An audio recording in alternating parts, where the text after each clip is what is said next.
네, 이제 우리 함께 말씀을 보겠습니다. 창세기 23장 1절부터 20절까지 말씀, 저와 여러분 교독으로 함께 읽도록 하겠습니다. 창세기 23장 1절 제가 먼저 읽습니다. 사라가 127세를 살았으니 이것이 곧 사라가 누린 햇수라. 사라가 가나안 땅 헤브론 곧 기랏 아르바에서 죽음에 아브라함이 들어가서 사라를 위하여 슬퍼하며 애통하다가 그 시신 앞에서 일어나 나가서 헷 족속에게 말하여 이르되 나는 당신들 중에 나그네요 거류하는 자이니 당신들 중에서 내게 매장할 소유지를 주어 내가 나의 죽은 자를 내 앞에서 내어다가 장사하게 하시오. 헷 족속이 아브라함에게 대답하여 이르되 내 내 주여 주여 들으소서. 당신은 우리 가운데 있는 하나님이 세우신 지도자이시니 우리 묘실 중에서 좋은 것을 택하여 당신의 죽은 자를 장사하소서. 우리 중에서 자기 묘실에 당신의 죽은 자 장사함을 금할 자가 없으리이다. 아브라함이 일어나 그 땅 주민 헷 족속을 향하여 몸을 굽히고 그들에게 말하여 이르되 나로 나의 죽은 자를 내 앞에서 내어다가 장사하게 하는 일이 당신들의 뜻일진데 내 말을 듣고 나를 위하여 소알의 아들 에브론에게 구하여 그가 그의 반머리에 있는 그의 막벨라 굴을 내게 주도록 하되 충분한 대가를 주고 받고 그 굴을 내게 주어 당신들 중에서 매장할 소유지가 되게 하기를 원하노라 하며 에브론이 헷 족속 중에 앉아 있더니 그가 헷 족속 곧 성문에 들어온 모든 자가 듣는 데서 아브라함에게 대답하여 이르되 내 주여 그리 마시고 내 말을 들으소서. 내가 그 밭을 당신에게 드리고 그 속의 굴도 내가 당신에게 드리되 내가 내 동족 앞에서 당신에게 드리오니 당신의 죽은 자를 장사하소서.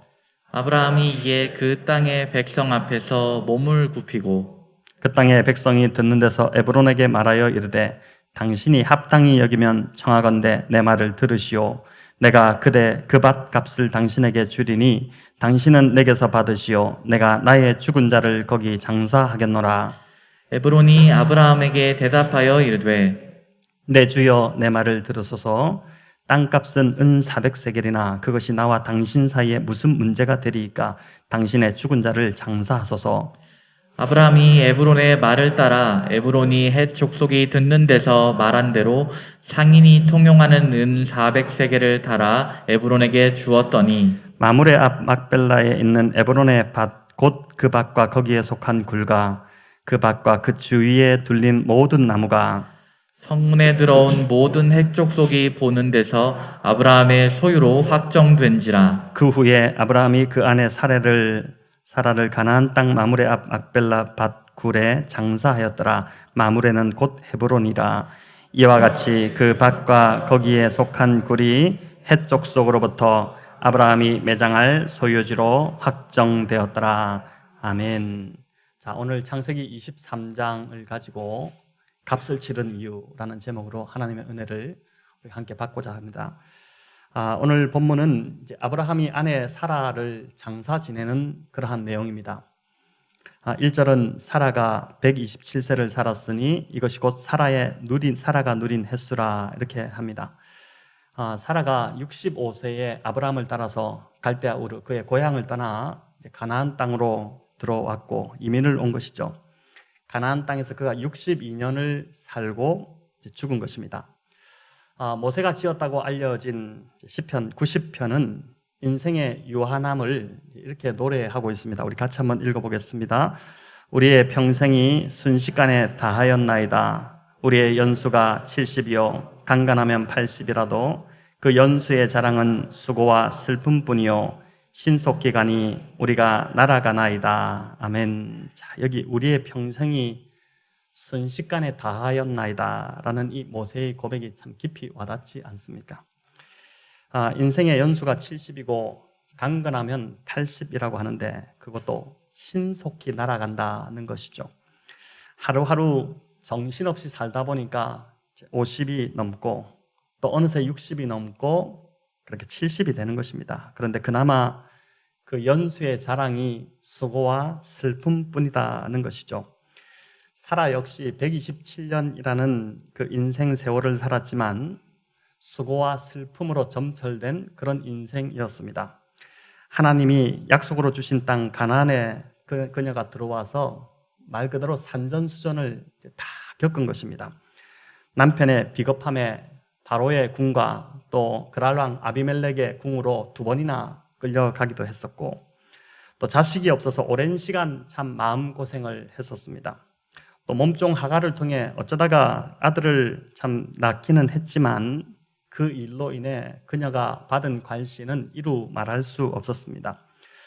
90세가 되어 그녀가 아이를 낳았는데 참 그 나이에 아이를 낳고 기르는 것, 그게 결코 쉽지 않았을 것이고, 또 많은 식솔들을 거느리느라 마음고생도 참 많았을 것입니다. 인생이 이런 수고와 슬픔으로만 끝난다면 이게 얼마나 허무하겠습니까? 그러나 성경은 이 땅의 죽음이 끝이 아니라 시작이라는 것을 우리에게 말씀합니다. 불신자들은 이제 죽으면 끝이지 뭐가 더 있겠나 이렇게 말하지만 성경은 그렇게 말하지 않는 것이죠. 죽음은 단지 영원한 문으로 들어가는 관문에 불과하다는 것입니다. 신앙을 가진 자들이 소망이 있는 이유가, 저와 여러분이 소망이 있는 이유가 바로 여기에 있는 것입니다. 2절은 아브라함이 사라를 위해 슬퍼하며 애통했다 이렇게 합니다. 이때 아브라함의 나이가 137세였습니다. 꽤 많은 나이죠. 그런데 나이가 많다고 해서 인간의 감정이 줄어드는 것이 아닌 것이죠. 100년을, 사라가 한 30세쯤에 아브라함과 결혼했다고 볼 때 거의 한 100년을 함께 산 그 아내의 죽음이 아브라함에게는 굉장히 큰 슬픔으로 다가온 것입니다. 그런데 아브라함은 마냥 슬퍼만 하고 있지 않았습니다. 우리 3절 4절을 같이 읽습니다. 그 시신 앞에서 일어나 나가서 헷 족속에게 말하여 이르되 나는 당신들 중에 나그네여 거류하는 자이니 당신들 중에서 내게 매장할 소유지를 주어 내가 나의 죽은 자를 내 앞에서 내어다가 장사하게 하시오. 아멘. 자, 아브라함이 슬퍼하다가 일어나서 사라의 매장지를 위해 헷 족속을 찾아갔습니다. 그들에게 자신을 지금 나그네여 거류하는 자입니다. 이렇게 이제 소개를 하죠.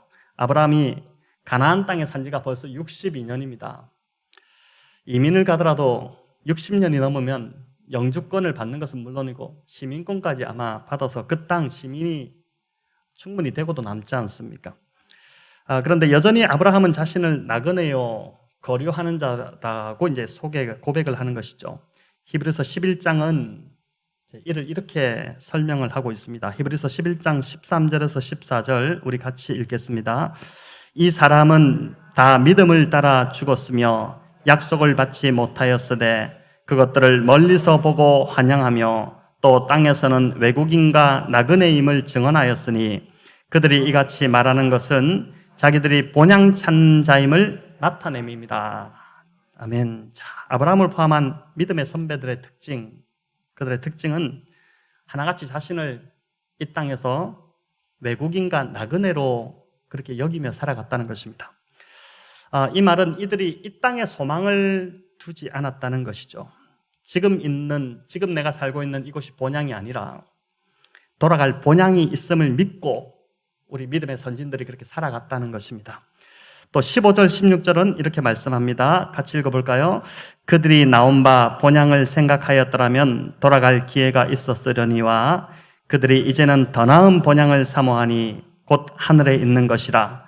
이러므로 하나님이 그들의 하나님이라 일컬음을 받으심을 부끄러워하지 아니하시고 그들을 위하여 한 성을 예비하셨느니라. 아멘. 자, 여기 나온 바 본향을 생각하였더라면 돌아갈 기회가 있었으려니와 이 말은 아브라함이 그의 고향 갈대아 우르나 또 친척이 있던 동생들이 있던 그 하란으로 돌아갈 수도 있었지만 그렇게 하지 않았다는 것입니다. 왜 그랬을까요? 아브라함은 더 나은 본향을 사모했기 때문입니다. 하늘에 있는 본향, 그 본향을 늘 바라보며 살았기 때문이죠. 이런 아브라함을 위해 하나님께서 한 성을 예비하셨다. 하늘에 있는 성을 예비하셨다는 것입니다. 자, 그래서 신앙이라는 것은 우리가 지금 신앙생활을 하고 있는데 신앙이라는 것은 이 땅에 소망을 두고 이 땅에 그저 묶여서 살아가는 것이 아니라 하나님이 예비하신 그곳을 늘 바라보며 그 거처로 옮겨지기를 소망하며 이 땅을 살아가는 것, 그게 바로 신앙이라고 할 수 있는 것입니다. 재밌는 것은 창세기 이제 23장 바로 앞인 22장 마지막 부분에 나홀의 아들들을 소개하는 그 이야기가 들어있습니다. 22장 20절 우리 같이 한번 읽어볼까요? 이 일 후에 어떤 사람이 아브라함에게 알리어 이르기를 밀가가 당신의 형제 나홀에게 자녀를 낳았다 하였더라. 아멘. 자, 이 일 후라는 것은 아브라함이 이삭을 번제로 바쳤던 여호와 이레의 하나님을 경험했던 그 일 이후를 말하는 것입니다. 여기 나홀은 누구냐면은 아브라함의 친동생입니다. 아브라함은 하나님 말씀에 순종해 하란을 떠나 가나안으로 갔지만 나홀은 그냥 하란에 머물렀죠. 여러분, 하란이 어떤 도시인지 일전에 제가 말씀드렸는데 오늘날의 뉴욕과 같은 굉장히 거대한 대도시였습니다. 아주 살기가 좋은 도시였죠. 그런데 21절, 24절을 보면 나홀이 낳은 아들들이 나오는데 아내 밀가로부터 8명의 아들을 나홀이 낳았고 또 그 첩을 한 명 뒀는데 르우마라는 여인으로부터 4명의 아들을 더 낳습니다. 총 나홀이 12명의 아들을 낳은 것입니다. 당시 많은 자녀는 축복을 받은 증거로 여기던 시대였습니다. 하나님의 약속을 따르지 않고 그냥 자신을 위해 대도시에 안주한 이 나홀은 12명이나 되는 아들을 낳고 잘 떵떵거리며 살고 있는데 아브라함은 이제 겨우 참 아들 한 명에 또 평생 함께했던 아내마저 지금 세상을 떠났습니다. 더구나 아내가 세상을 떠났는데 보니까 아내를 묻을 땅 한 평도 그 평생에 마련하지 못한 참 그런 자기의 신세를 본 것입니다. 아브라함이 마음이 충분히 흔들릴 수 있지 않았겠습니까? 이 정도 되면 그냥 고향으로 돌아가자. 내 동생도 있고 친척들이 있는데 거기 가서 그냥 살자. 이런 마음이 충분히 들었을 것입니다. 그런데 우리도 충분히 이럴 수 있습니다.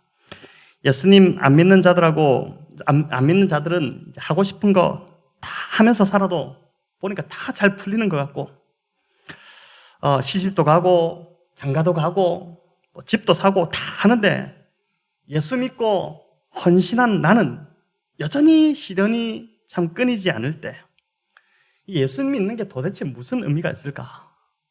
그러면서 이제 이전 삶으로 돌아가고 싶은 그런 유혹을 받는 것이죠. 동생 나홀의 소식을 들었을 때 왜 이게 동생 나홀이 이런 소식을 알려줬다는 것을 여기에 성경 기자가 끼워 넣었을까요? 동생 나홀의 소식을 들었을 때 아브라함도 아마 그런 마음이었을 것입니다. 가나안 땅에서의 60년 동안 내가 도대체 뭘 했나 이런 생각이 들지 않았겠습니까?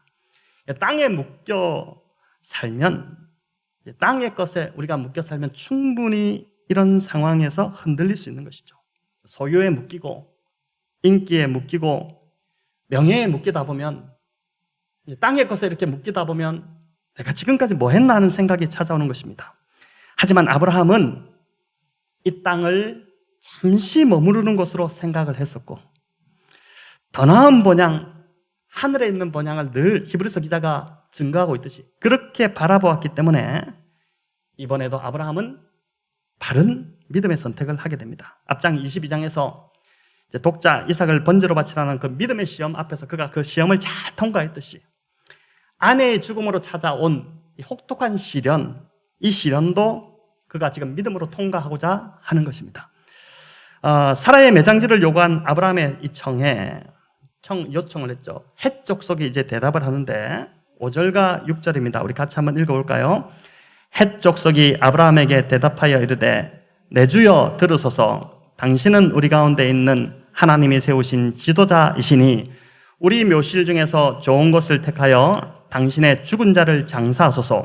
우리 중에서 자기 묘실에 당신의 죽은 자 장사함을 금할 자가 없으리이다. 자, 여기 보니까 헷 족속이 아브라함에게 호의를 베푸는데 아브라함을 부르는 호칭이 참 특별합니다. 아브라함을 보고 내 주여 이렇게 하기도 하고 또 하나님이 세우신 지도자라고 이제 부릅니다. 자, 지도자, 이 히브리어가 나시라는 단어인데 굉장히 높은 신분을 부르는 그 호칭입니다. 사실 아브라함은 높은 신분의 사람이 아니었습니다. 뭐 신분 자체가 아브라함은 없었었죠. 왕도 아니고 무슨 고관도 아니고 그저 그 땅에 아브라함이 고백한 대로 살러 들어온 나그네에 불과했었습니다. 그럼에도 이들이 지금 아브라함을 이렇게 호칭했다는 것은 아브라함이 그 땅에서 평소에 그만큼 잘 살았다는 것을 이제 증거한다고 할 수 있습니다. 그가 60년간 그 땅에서 살았던 그 모습이 그 땅 사람들이 지금 그를 부르고 있는 호칭에 고스란히 그렇게 담겨 있는 것입니다. 그 땅 사람들이 아브라함의 일거수일투족을 다 지켜보고 있었다는 것이죠.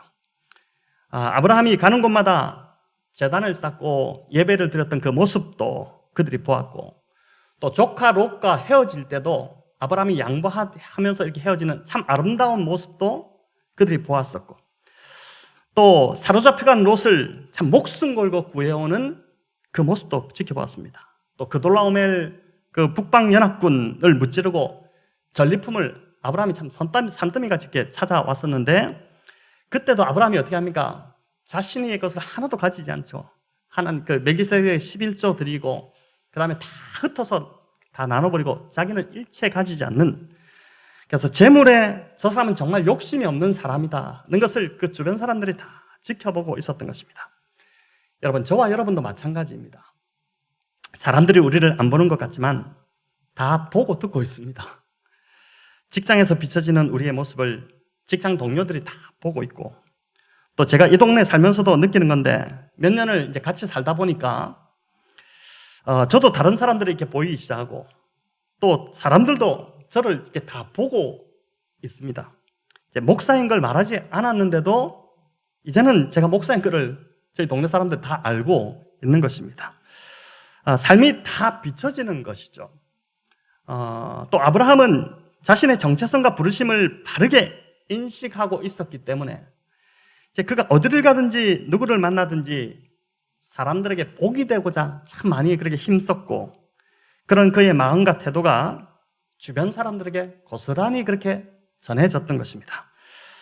그래서 아브라함이 나그네에 불과한 자였음에도 그가 그 땅에서 선한 영향력을 미쳤던 것처럼 보니까 영향력은 신분고하에 있지 않는 것입니다. 꼭 높은 자리에 있어야지만이 영향력을 미치는 것이 아니죠. 내가 무엇을 하든지 내가 처한 자리에서 그냥 복이 되는 삶을 살기 시작한다면은 그 사람은 곧 존경받고 영향력을 미치는 삶이 될 수 있는 것입니다. 그래서 사람은 참 보니까 무엇을 보고 듣느냐가 참 중요하고, 또 누구와 어울리느냐, 이것도 참 중요합니다. 잘못된 메시지를 듣고 잘못된 가치가 심겨지면 반드시 잘못된 삶을 살 수밖에 없습니다. 그것이 잘 사는 것인 줄 알고 자신의 이득을 추구하는 그 우선적인 그런 우선으로, 그 삶을 우선으로 살아가는 것입니다. 어떤 분은 보니까 동네 아주머니들 모임 그 자리를 가급적 피한다는 말을 들었습니다. 왜 그러냐 했더니 거기 나가기만 하면 자꾸 세상적 그 이야기를 들으면 세상적 가치가 자기한테 자꾸 심겨지기 때문에, 그러다 보니까 자기도 모르게 자기가 자꾸 이상해지더라. 그래서 이제 피한다고 하기도 하고, 또 보니까 이런저런 통계 수치들을 저희가 요즘 인터넷이 워낙 발달되다 보니까 자꾸 이제 접하게 됩니다. 근데 그걸 자꾸 접하다 보면은 어떻게 됩니까? 불안해집니다. 노후에 얼마가 있어야 살 수 있다, 또 얼마를 모아야 된다, 이런 것들이 자꾸 나오죠. 이대로 살면 안 될 것 같고, 그러다 보니까 자꾸 인간적 계산이 앞섭니다. 불안한 마음에 그러다가 덜컥 잘못된 선택을 하기도 하는 것이죠. 지금까지도 저와 여러분이 하나님의 은혜로 살았고, 또 앞으로도 하나님의 은혜로 살 것인데, 이 잘못된 메시지, 이것이 자꾸 은혜를 가리고 하나님의 은혜를 보지 못하게 만드는 것입니다. 또 어떤 분은 찌라시 뉴스를 자꾸 보고 듣는 분들이 있습니다. 그걸 또 퍼다 나르는 분들도 있고, 이런 사람은 자신이 지금 이전과 많이 달라지고 있는 걸 주변 사람들이 다 알고 있는데도 자신만 모르고 있는 것이죠. 잘못된 걸 듣다 보니까 자꾸 잘못된 방향으로 삶이 바뀌어가는 것입니다. 여러분, 그래서 세상의 소리가 아닌 성경의 가치를 계속 들으며 살아야 합니다. 하나님의 말씀의 가치가 매일 내 속에 심겨져야 진짜 가치 있는 삶을 살게 되는 것입니다. 아브라함은 복이 되라는 하나님의 말씀을 늘 듣고 붙들었고 그 가치를 중심으로 살았고 그로 인해서 주변 사람들에게 복이 되는 삶을 살았기 때문에 지금 이런 존경을 지금 받고 있는 것이죠. 헷 족속이 땅을 아브라함 좋을 대로 다 택해서 죽은 사라를 장사 지내라 이렇게 이제 했는데 이 호의를 아브라함이 거절합니다. 그냥 예의상 한번 거절한 것이 아니라 반드시 값을 치르고 그 땅을 사겠다 이렇게 한 것이죠. 우리 7절부터 9절까지 한번 읽어보겠습니다. 아브라함이 일어나 그 땅 주민 헷 족속을 향하여 몸을 굽히고 그들에게 말하여 이르되 나로 나의 죽은 자를 내 앞에서 내어다가 장사하게 하는 일이 당신들의 뜻일진데 내 말을 듣고 나를 위하여 소알의 아들 에브론에게 구하여 그가 그의 밭머리에 있는 막벨라 굴을 내게 주도록 하되 충분한 대가를 받고 그 굴을 내게 주어 당신들 중에서 매장할 소유지가 되게 하기를 원하노라 하매. 아멘. 자, 이미 아브라함은 사라의 매장지를 어디로 할지를 미리 지금 눈여겨봐 둔 것입니다. 소알의 아들 에브론의 땅인데 거기 이제 막벨라 굴이 있는데 그 굴에 안장하면 되겠다고 생각한 것이죠. 유대인들의 무덤은 우리와 달리 굴에다가 이제 시신을 안장하고 굴 입구를 큰 돌로 그렇게 막았지 않습니까? 이 막벨라 굴, 막벨라는 두 개의 굴 또는 갈라진 굴 이런 뜻을 갖고 있습니다. 입구가 두 개였는지 아니면 굴에 들어갔을 때 두 길로 이렇게 갈라졌는지를 알 수 없지만 그 굴에 이제 사라의 시신을 안장하려고 한 것입니다. 그런데 7절에 보니까 아브라함이 헷 족속에게 몸을 굽히고 땅을 팔라 이렇게 합니다. 또 12절에 보니까 12절에도 아브라함이 또 한 번 더 몸을 이렇게 굽히는데 자, 이는 원어로 볼 때 이제 절을 했다는 그런 뜻입니다. 자, 나이로 보나 명망으로 보나 또 주변의 평판으로 보나 지금 아브라함이 무릎 꿇을 이유가 없는데 왜 아브라함이 무릎까지 꿇었을까요? 어떤 사람은 자기가 원하는 걸 얻어내기 위해서 자존심까지 다 버리고 무릎을 꿇는 경우도 있는데 아브라함도 그런 의미로 땅을 얻기 위해서 지금 자존심을 내버리면서 무릎을 꿇은 것일까요? 여러분 창세기 18장에 보면 장막문 앞에 앉아있던 아브라함이 막 달려나가서 오는 손님을 향해서 몸을 땅에 굽히는 장면이 나옵니다. 천사들이 방문하자 우리가 살펴봤죠. 달려나가서 그들을 영접하며 몸을 땅에 굽혔었는데 이때도 천사들이었기 때문에 저런 것이 아님을 제가 말씀드렸었죠. 히브리서 13장은 이 상황을 아브라함이 부지 중에 천사들을 대접했다 이렇게 기록합니다. 천사들인 줄 모르고 나그네를 아브라함이 그렇게 이런 방식으로 대접한 것인데 자, 이를 볼 때 아브라함이 지금 무릎 꿇고 절했다 이것은 평소 사람들을 대할 때 아브라함의 몸의 배인 아브라함의 그 삶의 품위가 바로 이런 모습이었다는 것을 우리에게 이제 알려주는 것입니다. 아브라함은 늘상 참 겸손한 모습으로 사람들을 대하며 살아갔다는 것입니다. 여러분 우리말에 벼는 익을수록 고개를 숙인다 참 좋은 말이 있는데 아브라함의 이 태도가 성숙한 신앙인이 닮아야 될 우리가 본받아야 될 그런 태도라고 할 수 있는 것이죠. 제가 실명을 거론해서 참 죄송하기는 하지만 저희 교회에서 가장 인사를 잘하시는 분을 꼽으라면 저는 무조건 김성식 장로님을 꼽습니다. 오늘 어떻게 또 이 자리에 오셨는데 아마 다들 그렇게 생각하실 것입니다. 늘 누구에게나 먼저 다가가시고 또 인사하실 때 정말 허리를 이렇게 굽혀서 인사를 하십니다.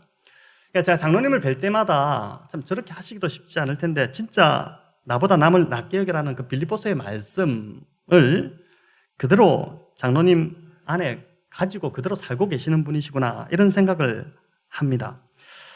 저희 교회가 장로님들 우리 김 장로님뿐만 아니라 우리 장로님들 권사님들의 좀 본을 잘 좀 받으면 좋겠습니다. 앞으로 직분자를 저희가 세우게 될 때 장로님들처럼 또 아브라함처럼 무엇보다 더 겸손한 자, 자신을 낮출 줄 아는 자, 그 자가 또 섬기는 자가 되어야 하지 않겠습니까? 여러분 교회만 아니라 직장에서도 그렇고 또 이웃들에게도 먼저 인사하고 그들을 나보다 낮게 여기고 또 상대를 높이는 마음으로 참 그들을 대해야 할 것입니다. 저도 인사를 늘 먼저 좀 하는 편인데 먼저 하다 보니까 이 상가에서도 여기 계신 분들이 처음에는 이게 인사를 했을 때 좀 투명한 상태로 봤다가 요즘은 좀 분위기가 어떻게 바뀌었냐면은 먼저 인사를 하십니다. 굉장히 좀 밝아지기 시작한 느낌을 받습니다. 서로 막 인사하는 분위기, 그런 분위기가 된 것이죠. 여러분, 그런데 예수님도 인사를 강조하신 것을 알고 있으십니까? 마태복음 5장 47절 말씀인데 우리 같이 한번 읽어볼까요? 또 너희가 너희 형제에게만 무난하면 남보다 더 하는 것이 무엇이냐? 이방인들도 이같이 아니하느냐? 자, 이 말씀을 쉬운 성경으로 번역하면 좀 더 재밌게 번역이 되어 있는데 같이 읽어보겠습니다. 만일 너희 형제들에게만 인사한다면 다른 사람보다 너희가 더 나을 것이 무엇이냐? 심지어 이방 사람들도 그만큼은 하지 않느냐? 주님이 지금 강조하시는 게 뭔지 아시겠죠? 그리스도인들이라면은 무엇보다 인사를 잘해야 됩니다. 먼저 다가가고 먼저 자신을 낮춰서, 이게 인사한다는 나를 낮추는 거거든요. 내가 높으면은 나한테 왜 인사를 안 해? 이런 자세가 나오는 것이고, 내가 상대를 높인다면은 먼저 다가가서 인사하는 것이죠. 이제 심각한 것을 경건한 것으로 착각하시는 분들이 있는데 착각하시면 안 됩니다. 늘 밝게 웃고 먼저 다가가 인사함으로 주변을 좀 밝게 만드시는 우리 복된 성도님들 다 되시기를 축원합니다. 자, 이제 10절을 보면 이제 아브라함이 말할 때에 그 자리에 에그론이 이렇게 앉아 있었습니다. 땅 주인. 아브라함이 지금 자신의 땅을 요구하고 있으니까 에브론이 그 자리에 이렇게 있다가 일어서게 되죠. 그래서 아브라함에게 대답하는데 우리 11절 같이 읽어보겠습니다. 내 주여 그리 마시고 내 말을 들으소서. 내가 그 밭을 당신에게 드리고 그 속의 굴도 내가 당신에게 드리되 내가 내 동족 앞에서 당신에게 드리오니 당신의 죽은 자를 장사하소서. 자, 에브론의 이 제안은 실제로 땅을 기부하겠다는 그런 말이 아니었습니다. 예의상 해본 말이고 또 성문에 많은 사람들이 지금 함께 앉아있기 때문에 갑자기 자기 이름이 거명되니까 일어나가지고 나는 돈에 욕심이 없는 사람인 척을 보이려고 지금 이렇게 한 말이었죠. 아브라함이 이 말을 듣고 한 번 더 몸을 굽혀서 간청합니다. 그러자 에브론이 못 이기는 척하고 대답을 하는데 여러분 15절 같이 읽어볼까요? 내 주여 내 말을 들으소서. 땅값은 은 400세겔이나 그것이 나와 당신 사이에 무슨 문제가 되리까? 당신의 죽은 자를 장사하소서. 자, 보십시오. 돈 욕심 없는 척 했지만은 속으로는 이미 계산이 다 끝났습니다. 그러면서도 땅값이 400세겔은 되지만 그게 나와 당신 사이에 무슨 관계가 문제가 되겠냐 막 능청을 부리고 있습니다. 땅값으로 이 에브론이 부른 은 400세겔은 당시 시세보다 훨씬 비싸게 부른 값이었습니다. 그 자리에 같이 있던 햇사람이 들어도 저 사람 해도 너무했네 싶을 정도로 그렇게 부른 것입니다. 17절에 보면 아브라함이 막벨라 굴만 요구했는데 그것만 산 것이 아니었죠. 에브론의 밭과 거기에 속한 이 막벨라 굴과 뿐만 아니라 그 주위에 둘린 모든 나무까지 다 샀습니다. 에브론이 그냥 쓰라고 하더니 나중에는 밭과 주변 나무들까지 다 묶어서 그냥 팔아먹은 것입니다. 아브라함이 사들인 땅 평수가 어느 정도인지 정확히 이제 여기 나오지 않아서 알 수 없지만 후대에 다윗이 성소를 위해서 땅을 매입하게 되는데 그때 지불한 가격이 얼마냐면은 은 50세겔이었습니다. 여러분 이걸 감안한다면 아브라함은 지금 완전히 바가지를 쓴 것입니다. 아니 생각해 보십시오. 아브라함이 사들인 땅이 당연히 성전터보다는 작지 않겠습니까? 그런데 성전터도 50세겔이었는데 그 8배나 되는 그 가격을 매기고 지금 이 훨씬 더 좁은 땅을 산 것이니 이 에브론이 강도도 이런 날강도가 없는 것이죠. 그런데 아브라함이 이 값을 깎지 않고 부른 그대로 그 자리에서 바로 다 지불합니다. 어떻게 보면 자기 전 재산을 들었을 수도 있습니다. 자, 16절부터 18절 같이 읽습니다.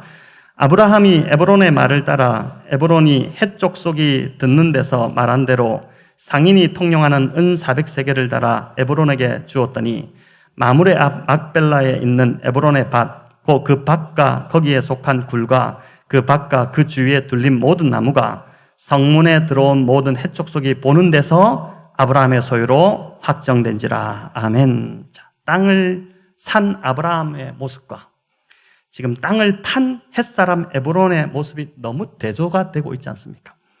여기 성문 앞에서 아브라함이 계약을 치렀다 이러는데, 성문은 고대 특별한 장소였습니다.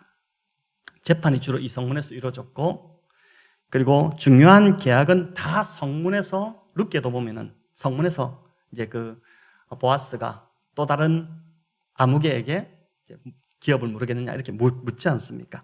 성문은 공신력 있는 장소로 이전부터 이제 고대에서 계속 그 자리가 그런 장소였고, 헷족 속 모든 사람이 증인으로 보는 앞에서 아브라함은 공식적으로 지금 이 성문 앞에서 사라의 매장지를 사들인 것입니다. 이렇게 함으로 이후 헷족 속에 이 땅을 자신들의 땅이라고 주장하지 못하도록 그렇게 해버린 것입니다. 그런 후에 아브라함은 비로소 이제 사라를 막벨라 굴에 장사 지냅니다. 자, 아브라함이 아내 사라의 매장지를 위해 왜 이렇게 많은 돈을 투자한 것일까요? 우리도 이제 아내를 위해서 이렇게 많은 돈을 투자해서 매장지를 사야 하는 것일까요? 그가 그 땅에서 사람들의 호의를 받아들였고, 그냥 못 이기는 척하고 그냥 그 땅을 받았어도 충분히 됐을 텐데, 왜 굳이 엄청난 값을 치르면서까지 매장지를 사고자고 그가 고집했을까요? 말씀드렸듯이 거저받았을 경우에 나중에 헷족 속이 변심해서 소유권을 주장하면서 달라고 하면은 영락에서 뺏길 수 있기 때문에 이제 다 보는 앞에서, 모든 헷족 속의 성문 앞에서, 그 공신력 있는 장소에 다 보는 앞에서 이제 그것을 그렇게 이제 값을 치르고 산 것, 그게 첫 번째 이유이고, 이보다 더 중요한 이유가, 두 번째 이유가 있는데, 땅을 일부를 산 것, 가나안 땅, 그 넓은 가나안 땅 전체에서 땅 일부를 사들인 것은 아브라함이 하나님의 약속을 믿은 증거였다고 할 수 있습니다. 여러분, 자, 이게 무슨 말이냐면, 하나님께서 아브라함에게 약속하셨던, 아브라함을 처음 부르실 때 약속하셨던 것이 세 가지였죠. 뭡니까? 자식을 주시겠다. 그 다음에 후손을 주겠다. 두 번째가 땅을 주겠다.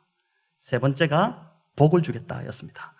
여러분, 자식을 받았죠. 비록 한 명의, 이삭 한 명이었지만은 장차 이삭을 통해 자손을 하늘의 별과 같이, 바다의 모래와 같이 많아지게 하시겠다는 그 약속을 지금 아브라함이 지난주에 우리 살펴본 모리아산에서 이삭을 번제로 바치는, 그러면서 여호와 이레의 하나님을 그 경험하면서 그 안에 확신이 온 것입니다. 한 명인데 진짜 하나님이 하늘의 별과 같이, 바다의 모래와 같이 내 후손들을 이렇게 많게 하실 거라는 그 분명한 확신이 아브라함에게 오게 됐고, 자, 그 확신이 들어오기 시작하니까 아브라함이 어떤 마음이 드냐면은, 마찬가지로 가나안 땅에서 아주 극히 일부의 지금 마침 사라가 죽게 됨을 통해서 땅이 필요한데, 그때 아브라함 안에 가나안 땅의 극히 일부의 한 땅을 차지함으로 하나님께서 네가 발로 밟는 모든 땅을, 내가 이 땅을 너에게 다 줄 것이다 라고 했던 그 약속, 하나님이 이것도 이루실 것이다. 그러니까 하나의 조그만 점을 찍은 거죠, 가나안 땅에. 그런데 그것을, 작은 믿음의 씨앗 하나를 그가 이제 그 땅에 심은 것인데, 그러니까 믿음의 실천을 그가 한 것인데, 그 믿음의 씨앗이 자라서 엄청난 결실을 맺게 될 것을 믿음으로 바라보면서 그가 땅을 구입한 것입니다. 그냥 가족묘 그 정도 수준이 아니라 하나님이 이 땅을 나에게 주신다고 약속하셨기 때문에, 그러면 내가 믿음의 행동을 보여야 되는데, 그게 뭘까? 그게 바로 그 땅을 산 것이죠. 그런데 여러분, 이게 본문의 2절에 나와 있듯이 사라가 죽은 땅이 헤브론 곧 기럇 아르바, 옛 이름이 기럇 아르바죠. 그 무덤으로 산 땅 막벨라 굴이 바로 이 헤브론에 있습니다. 후에 이곳에 아브라함도 묻히고 아들 이삭도 묻히고, 그리고 며느리 리브가도, 또 그의 손자였던 야곱과 레아도 여기 묻힙니다. 그런데 그 정도에서 끝나지 않습니다. 아브라함 이후 4대가 지나서 어떻게 됩니까? 이스라엘 백성들이 이집트에서 종살이 하다가 출애굽하게 되죠. 그러면서 그 땅으로, 가나안 땅으로 들어오게 되는데, 가나안 땅을 말 그대로 정복하면서 그 땅을 완전히 다 차지하게 됩니다. 이후에 헤브론이 어떤 곳으로 바뀌냐면은 이스라엘의 종교 중심지가 되는데, 다윗이 대관식을 어디서 하냐면은 바로 이 헤브론에서 합니다. 예루살렘으로 도읍을 옮기기 전까지 이 헤브론이 옛 도시죠. 유다, 전체 이스라엘의 도시가 되어서 7년간 다윗이 이 헤브론에서 통치합니다. 그리고 신앙의 중심지가 된 곳이 바로 이 헤브론입니다. 여러분, 아브라함이 이것을 어떻게 알았겠습니까? 믿음으로 아브라함은 믿음의 행동이라는 작은 씨앗을 심었을 뿐인데 하나님이 그 믿음을 보시고 정말 놀라운 그 믿음의 결과들을 이루신 것이죠. 아브라함이 하나님의 약속을 믿은 아브라함의 이 믿음의 행동이 헤브론의 조그만 땅을 매입한 것이었지만 그 믿음의 행동은 하나의 씨앗이 되어서 훗날 약속의 땅인 가나안 땅이라는 큰 나무로 이제 자라나게 되고 그 후손들이 그 열매를 먹게 되었던 것입니다. 여러분, 오늘날 저와 여러분에게 주신 약속의 땅 어디일까요? 여러분, 어디라고 생각하십니까? 베드로후서 3장 13절에 이런 말씀이 있는데 우리 같이 읽어보겠습니다. 우리는 그의 약속대로 의가 있는 곳인 새 하늘과 새 땅을 바라보도다. 아멘. 자, 여러분, 이 새 하늘과 새 땅은 앞으로 우리가 가게 될 천국을 의미하기도 하겠지만 지금 내가 있는 이곳이 하나님의 의로운 통치가 이루어지도록 하는 것, 그것입니다. 예수님을 모르는 자들이 예수님을 믿고 그분을 주인으로 모셔서 그분의 의로운 통치를 받는 자들이 내 주변에 점점 많아진다면 그곳이 이 땅에서 하나님 나라가 이루어지는 그러한 곳이고 새 하늘과 새 땅이 바로 이곳이 새 하늘과 새 땅이 되는 것이죠. 저 자신에게는 가깝게는 교회가 세워져 있는 이곳 솔로몬 프라자, 이곳이 바로 하나님의 다스림이 임하는 땅이 되도록 해야 할 그러한 이제 책임이 있는 것입니다. 아브라함이 발로 밟는 땅을 하나님이 다 주시겠다고 약속하셨던 것처럼 저는 이 건물을 오르내릴 때마다 이곳에 계신 상인들이 예수님 믿고 하나님의 다스림을 받는 자들이 되도록, 그래서 그들이 똑같은 장소에서 똑같은 일을 하고 있지만은 완전히 새 하늘과 새 땅을 경험하도록 하는 것, 그래서 이곳에 하나님 나라가 임하도록 하는 것, 그것을 위해서 제가 이제 기도해야 하는 것이죠. 이제 발로 밟으며 기도하면 약속하신 대로 하나님이 반드시 주실 줄을 믿고 이제 그렇게 기도하는 것입니다. 여러분, 무엇보다 이제 여러분에게도 이제 여러분이 그런 주신 하나님의 땅이 있으실 텐데 중요한 것은 무엇보다 아브라함이 약속의 땅 일부를 얻기 위해서 엄청난 대가를 치렀다는 것을 우리가 기억할 필요가 있습니다. 우리 역시 내 주변에 하나님을 모르는 자들, 그 삶에, 그 가정에 하나님 나라가 임하도록 하기 위해서 아주 값비싼 대가를 치러야 한다는 것입니다. 결코 여러분 공짜로 되지 않습니다. 값을 치러야 합니다. 아브라함처럼 손해보는 장사를 해야 되는 것입니다.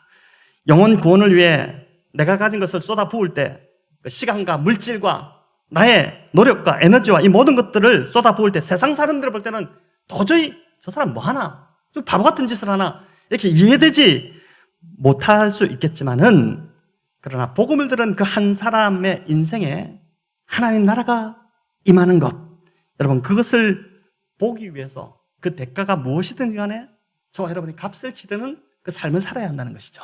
이게 이제 오늘 아브라함이 우리에게 이 매장지를 위해서, 사라의 매장지를 위해서 값을 치른 그 이유가 바로 이제 여기에 있는 것입니다.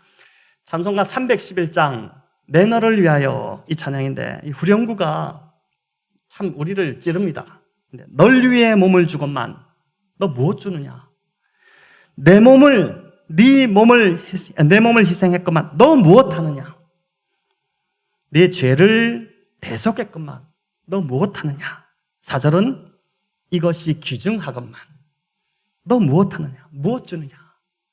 우리에게 귀중한 것은 주님이 이것이 귀중하다고 하는데 우리는 자꾸 다른 것이 귀중한 것으로 자꾸 붙들고 이 땅을 지금 살아가고 있으니, 땅에 매여 있으니 우리가 자유롭지 못하게 되는 것이죠.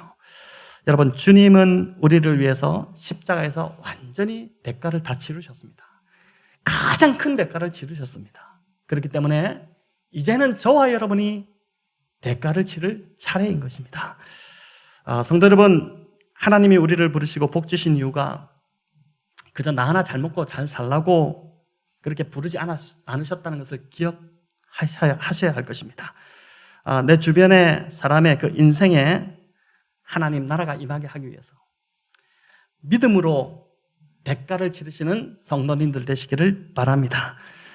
주님 다시 오실 때까지 우리가 기꺼이 대가를 지불하는데 우리의 삶을 드림으로 하나님이 이루시는 참 놀라운 영적 열매를, 그래서 작은 믿음의 행동, 여러분 그게 뭐가 될지 모르겠습니다. 대가를 치르는 것입니다. 내가 가진 돈이 될 수도 있고 영혼 구원을 위해서 어쨌든 간에 그거를 나는 작은 믿음의 씨앗 하나, 작은 실천을 하나 했을 뿐인데 하나님이 그걸 받으시고 열매를 맺게 하시는 놀라운, 내가 정말 상상 이상의 열매를 보게 하실 것들을 여러분 믿음의 눈으로 아브라함처럼 바라보시면서 이번 한 주 믿음의 대가를 치르시는 우리 복된 성도님들 다 되시기를 주님의 이름으로 축원합니다.